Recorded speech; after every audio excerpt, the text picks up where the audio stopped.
Olá pessoal, meu nome é Luiz Giacone e este é o segundo podcast do MSP. Hoje nós estamos com Roberto Tonin. Tonin é formado em Ciências Sociais pela USP, diretor da Associação Liga São Paulo, futuro Instituto de Pesquisas. Estamos aqui para falar sobre federalismo. Várias pessoas falam que são pró-federalismo, acham que o Brasil não é uma república federativa, que o nosso federalismo é defeituoso, mas as pessoas muitas vezes nem sabem o que é federalismo. Afinal, Toninho, o que é federalismo? Bom, boa tarde a todos. Obrigado aqui pela oportunidade de esclarecer um ponto muito importante para a nossa organização. Bem, muitas pessoas realmente têm esse debate sobre se o Brasil é federalista ou é insuficientemente federalista. Então, essa é uma coisa muito interessante, porque o fato é que o Brasil é uma federação, mas ele é de um tipo diferente, porque há vários tipos de federações. Né? E o fato do Brasil ter adotado um modelo específico e que é contrário, diferente do que a pessoa, né, que o critica deseja, né, não torna esse federalismo falho, porque ele, de certa forma, ele é adequado ao contexto que há. É como uma pessoa, por exemplo, não gostar de um Fusca e dizer que o Fusca não é um carro. Né? É claro que é um carro, né? Não gostar dele não muda o fato dele ser um carro. Né? Assim como não gostar do tipo de federalismo adotado no Brasil não nega o fato do Brasil ser ter adotado um federalismo. Bom, existem vários tipos de federalismo. São, por exemplo, o modelo clássico de federalismo é o federalismo hegemônico. Ele surgiu mais ou menos entre o ano 90 a.C. na Itália, quando a República de Roma estendeu a cidadania romana aos povos sob sua influência. Esses povos eram chamados foederati, que é federados. Sicília, Nápoles, Gália, Cisalpina, Hispânia, Macília, etc. Nesta federação, um Estado possuía a hegemonia sobre os demais, controlando o exército, as principais leis, os impostos. Obviamente, era o Estado romano. As províncias romanas eram partes de uma federação maior imperial. Exatamente. Havia, então, duas classes de província. As províncias mais próximas que se federaram, né, que tinham a cidadania romana, e as províncias mais afastadas, que estavam sob o controle do Senado ou de governadores que não tinham a cidadania romana. Mais tarde, durante o Império, a cidadania foi estendida progressivamente até atingir a totalidade do território do Império. Né? Então todos eram... a federação atingiu a sua totalidade. Nessa federação, um outro exemplo desse tipo de federação foi o que foi adotado na Alemanha entre o ano 1870 e 1918. Na qual a Prússia assumiu, como Roma fez, né, assumiu a hegemonia dentro da Federação Alemã. A Prússia se aliou a estados vizinhos, menos poderosos que ela, e conseguiu obter a criação de um estado forte para se opor aos seus vizinhos belicosos, da Áustria e França. Em troca, esses estados, aceitando a proteção da Prússia, delegaram a autonomia tributária, militar, né, em troca de um comando único das Forças Armadas e proteção. Unificação alemã.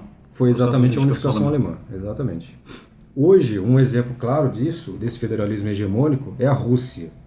E do mesmo jeito, historicamente, o Estado e o povo russo foi se expandindo e, num certo momento, ele acabou fazendo alianças com estados governados que tinham etnias distintas do russo, e formaram a Federação Russa.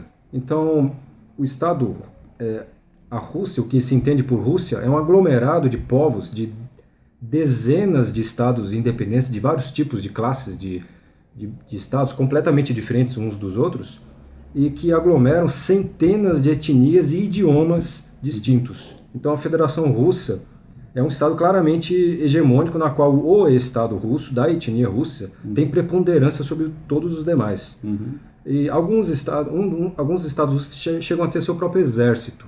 Eles têm suas próprias embaixadas. Essas são peculiaridades desse sistema hegemônico. Mas o Estado maior é governado pela Rússia, tal como o Estado prussiano ou romano. E desde quando é assim na Rússia? Desde a época dos czares, quando começou, foi uma coisa muito progressiva, né? E ele adotou, após a vitória sobre Napoleão, né, começou a adotar a unificação do exército. Então ele teve, assim, claramente, né, o ponto foi o federalismo hegemônico mesmo, após a vitória sobre Napoleão em 1812, com a unificação das Forças Armadas Russas. E quais outros tipos de federalismo nós temos? Temos o federalismo mais conhecido, justamente, que é o que se associa aos Estados Unidos, é o chamado federalismo liberal. Né, ele foi concebido e adotado pelos Estados Unidos em 1787, após a separação das 13 colônias da Inglaterra e a criação de uma confederação. Ou seja, os 13 estados, as 13 colônias, se separaram da Inglaterra para poder conduzir a luta contra os ingleses, formar uma confederação. E ainda durante essa luta, a Inglaterra ainda não aceitava a derrota, eles decidiram formar uma outra unidade, a federação, para poder organizar melhor o seu reconhecimento. Exceto o estado de Rhode Island, que só aderiu um pouco depois, em 1790. Né? Esse modelo também foi adotado logo depois pela Suíça, também após a derrota de Napoleão, que foi necessário um reordenamento da Confederação Suíça.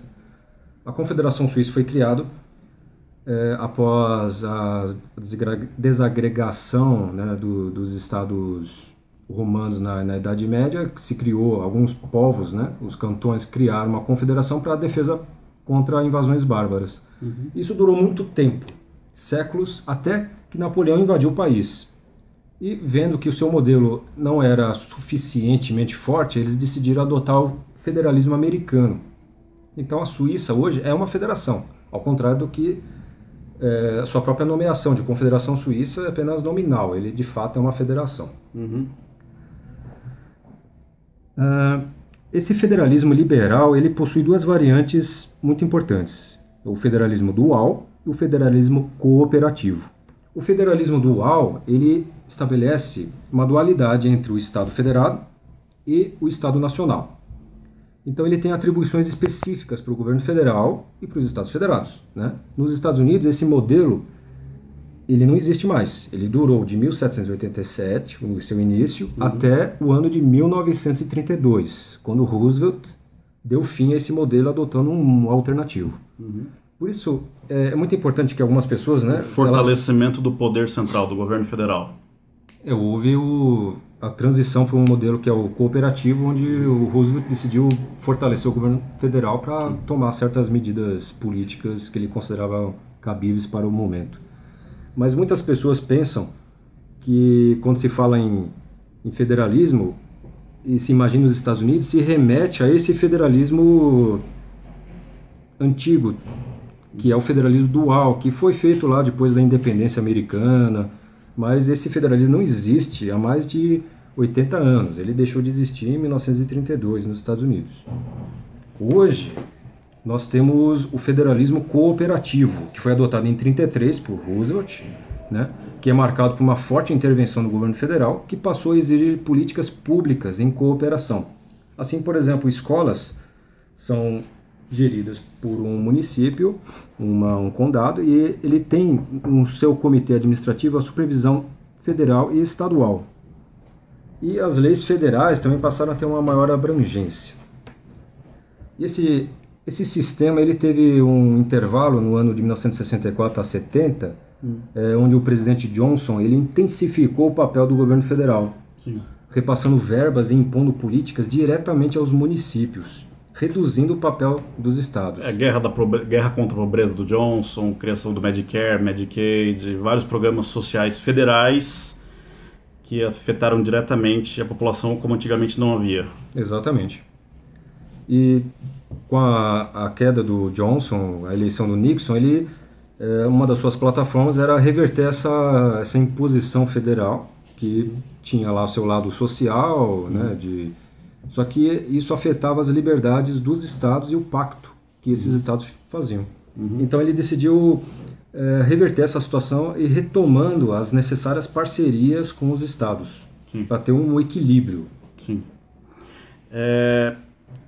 E o Brasil, onde se encaixa nesse modelo? Qual deles o Brasil segue? Bom, ainda vou Eu vou explicar ainda mais ainda alguns outros modelos, né? O modelo, por exemplo, do Brasil é o modelo distributivo. Ele é adotado no Brasil e na Índia, né? Ele implica um governo federal que exerce muito poder sobre os estados e municípios, com o objetivo de reduzir as desigualdades socioeconômicas entre eles, distribuindo os recursos das cidades e estados ricos para as cidades e estados pobres. Ele foi adotado no Brasil em 1930, pela ditadura Vargas, e existe até hoje. Aí Aquela história, né? Se a coisa só existe no Brasil e na Índia, não deve ser muito boa, né? Com certeza é muito suspeito. É. Aí você pensa, foi adotado em 1930, mas o que existia antes? Bom, isso é algo para se pensar, não é? O que existia antes? Pois é. O Brasil, ele adotou, houve na década de 80, 1880, um debate pelo fim da monarquia, né, na qual o PRP, o Partido Republicano Paulista, tinha uma predominância, né, na discussão intelectual no país, ele era o partido mais organizado, e ele chegou a 13 opções claras.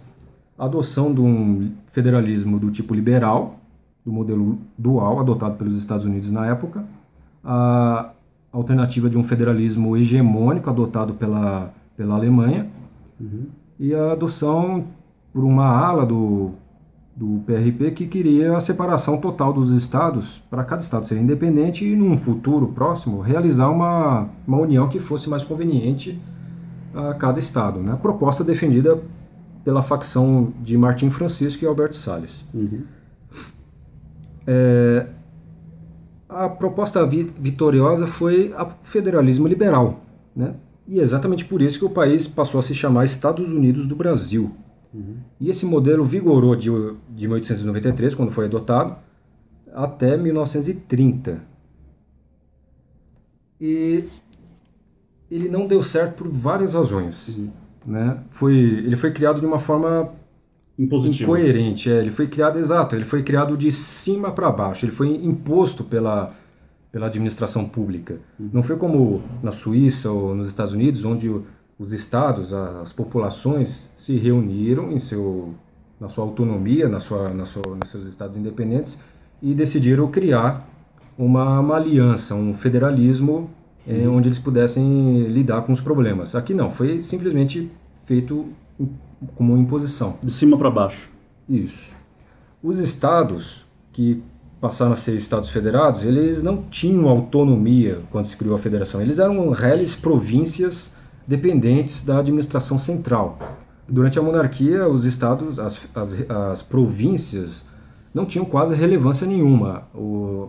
A lógica da administração pública era o forte governo central do Império do Brasil e as prefeituras.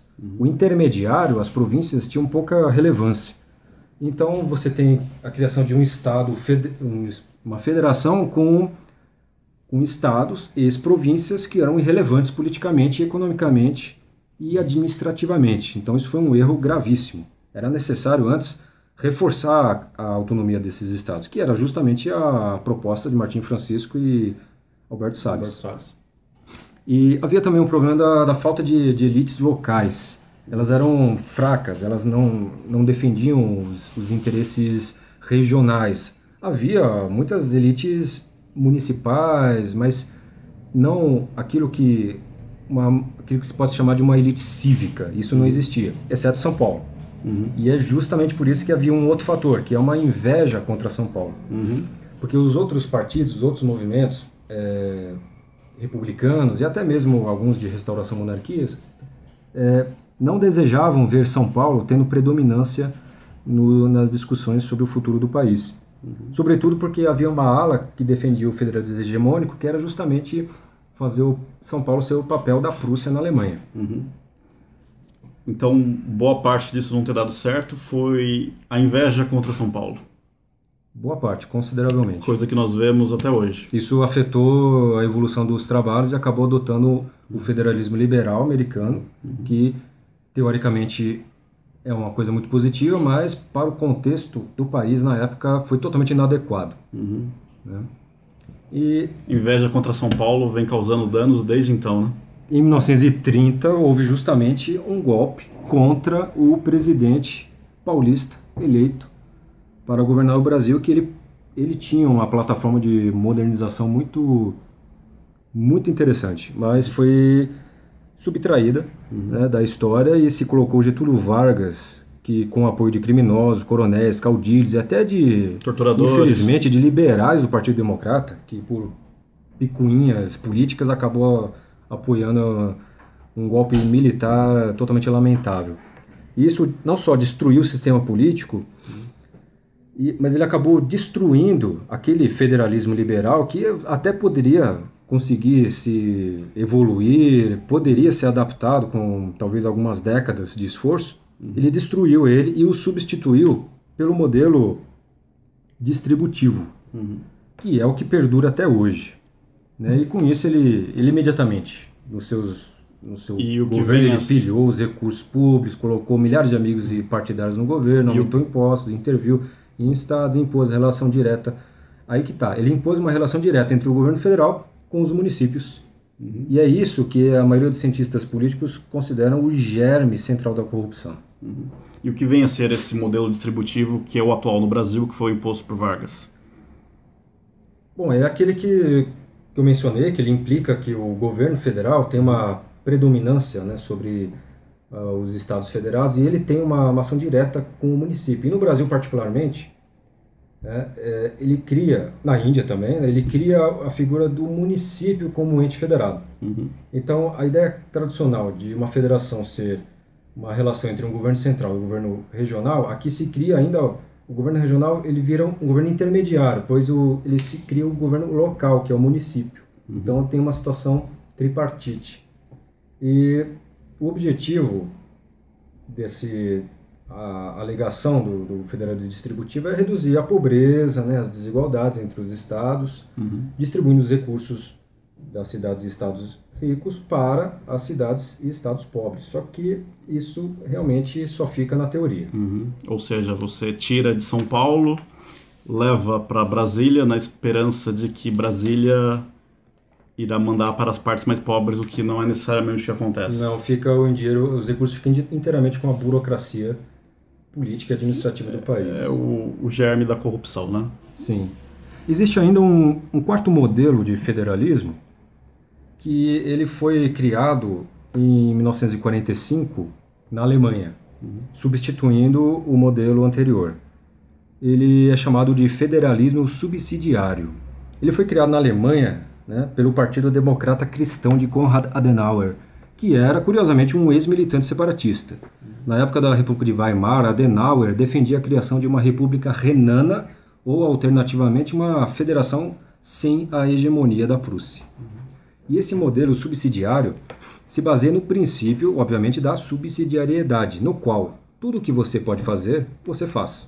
E, se não puder, delega a um nível superior. Jamais o contrário. Assim, a governança começa na família, segue para a comunidade, em seguida para o município, para a associação de municípios, e o que não se pode fazer até esse momento, só isso é delegado aos governos dos estados federados. E somente o que sobra depois de toda essa divisão é que caberá ao governo central, né? Então ele é um modelo muito racional, mas pouco político. A família seria a base da sociedade nesse modelo. Exatamente. E é justamente por isso que ele é uma criação de um Partido Democrata Cristão. E ele só que ele não é exatamente uma federação, é um Estado federal, porque o governo, o último estágio, ele possui um poder muito concentrado. E então, nesse tipo de modelo de federalismo, não existe uma grande liberdade legislativa estadual, né, como nos modelos liberais e hegemônicos. Então, há um poder muito concentrado no governo central. O poder subsidiário que resta, ele é muito concentrado no governo central. E ele é mais adequado para países de pequenas dimensões territoriais. Por exemplo, a Alemanha é do tamanho de São Paulo, né? Sim. Existe num país do tamanho do Brasil, isso daí não seria funcional? Não seria, com certeza não.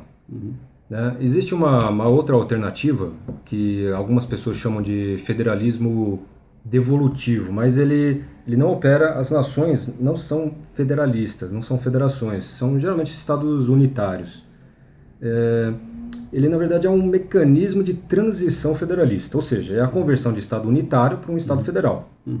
Alguns desses países são chamados de Estados regionais, porque eles atingiram uma evolução um pouco maior, tá? Como a Itália, Espanha, Portugal e Dinamarca.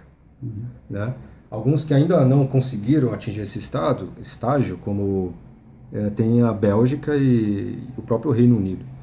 Né? Ele é devolutivo porque ele se baseia na ideia de devolver a autonomia para regiões que, em algum momento histórico, foram independentes e hoje compõem o país. Então, no caso da Escócia, por exemplo.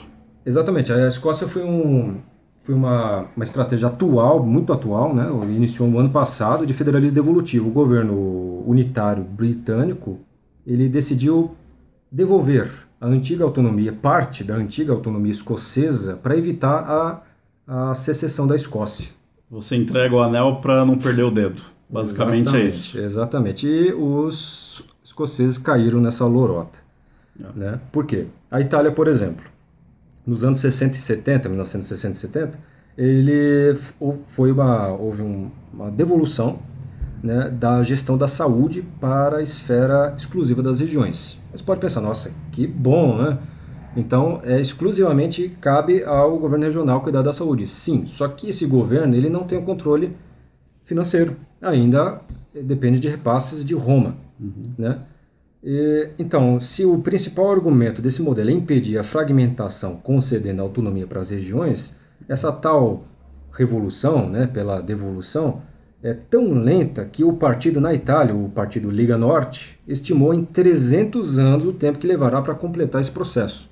E, obviamente, isso não é aceitável. E é por isso que os movimentos de secessão são tão fortes justamente nesses países unitários que pregam o federalismo devolutivo, porque ele, na verdade, é um estelionato político. Então, é uma coisa que é praticamente impossível de se mudar. É impossível. O sistema é praticamente impossível de ser mudado. Não dá.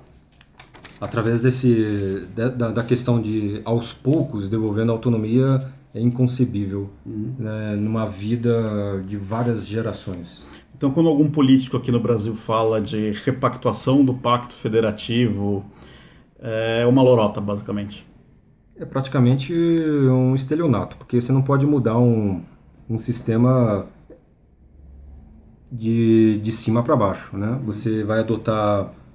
Muitos dos grupos querem adotar um modelo de federalismo dual, que nem existe atualmente nos Estados Unidos. Né? E eles querem adotar esse federalismo liberal do tipo dual, simplesmente alterando os dispositivos da Constituição. Só que, para haver a adoção de um federalismo do tipo liberal ou do tipo hegemônico, que é, por exemplo, da Rússia, ou do liberal, do tipo cooperativo, não dual, cooperativo que existe nos Estados Unidos, é preciso haver um entendimento entre estados soberanos. Então, os estados têm que ser independentes e têm que exercer essa independência, administrativamente, legalmente, financeiramente, para então decidir quais elementos eles vão abrir mão para ceder ao governo central. Sim. Só isso daria legitimidade à criação de uma federação. Sim. E, fazendo um exercício de futurologia, caso São Paulo fosse independente, qual seria o modelo ideal para uma futura República de São Paulo? Bom, se entrarmos nesse problema, podemos incorrer dos mesmos erros cometidos na década de 1880 pelo PRP, que ficou debatendo as alternativas de governança ao Império do Brasil. E a proposta de autogoverno, né, defendida pelo Martim Francisco e Alberto Salles, foi preterida para uma alternativa paliativa, né? Escolhesse um modelo inadequado ao contexto. Apesar de ele ser teoricamente muito bom, que seria, naquele momento, foi adotado o modelo liberal do tipo dual, que era dos Estados Unidos na época, embora o modelo hegemônico, que era adotado pela Prússia dentro da Alemanha, também estava sendo debatido, ambos seriam bons, mas eram apenas teoricamente bons, porque ele não se aplicava naquele momento ao Brasil. E tínhamos vários problemas. O primeiro, não tínhamos uma elite cívica estadual. Tínhamos algumas elites locais, né, municipais, e havia praticamente uma inexistência de uma elite com aspirações, né, intelectuais. Realmente isso falhava. Não havia, os estados, eles não possuíam autossuficiência, então eles não tinham como debater o que abrir mão, porque eles não tinham nada. Eles eram províncias imperiais que foram convertidos em estados e não tinham como se governar a si próprios. E esses estados, obviamente, não eram independentes, eles ainda estavam fazendo parte do Império do Brasil, e simplesmente se converteu o Império do Brasil na República. No caso, se criou a República dos Estados Unidos do Brasil, que durou até 1930, e se converteu a província, província sem poder, sem capacidade de autogoverno, para um Estado federado que era fraco essencialmente, exceto o Estado de São Paulo, que era o único que tinha capacidade de autogoverno, né? Mas há uma fração, que é justamente do Alberto Salles e do Martim Francisco, que queria a independência unilateral de São Paulo e que fosse acompanhado pelos demais estados, e só depois desses estados poderem desenvolver suas elites locais, só depois desses estados desenvolverem suas economias, sua administração pública, seu sistema legal, é que se deveria discutir como organizar um futuro país, uma futura federação ou confederação que seja. Né? E hoje temos a chance de fazer o caminho correto, né? E não repetir os erros do passado. Ou seja, não imaginar o futuro, imaginar fazer acontecer primeiro, depois todos os participantes dialogarem entre si e escolherem o melhor caminho, não ser algo imposto de cima. Exatamente. Não devemos simplesmente transferir a teoria, que é muito bonitinha, para uma prática que não é coerente com a nossa realidade. Nós devemos construir a realidade, construir o contexto necessário. Ver qual o modelo que é o melhor para o povo paulista, no caso de uma independência, não algo imposto de cima. Isso. Primeiro, antes de debater isso, temos que discutir as condições necessárias para a independência. Sim. Como se dará a independência, como ocorrerá, qual a situação do país no momento de independência. Exatamente. E de acordo com o contexto que tivermos, teremos opções adequadas a esse contexto. Sem dúvida. Para não ter o erro que cometemos nos últimos 130 anos. Exatamente. Bom, pessoal, esse foi Roberto Tonin. Tonin, agradeço a sua presença. Muito obrigado pela oportunidade. Desculpa interromper, esse foi o segundo podcast do MSPI. Nos próximos programas voltaremos com novos entrevistados, debatendo outros temas que são do interesse de São Paulo. Obrigado.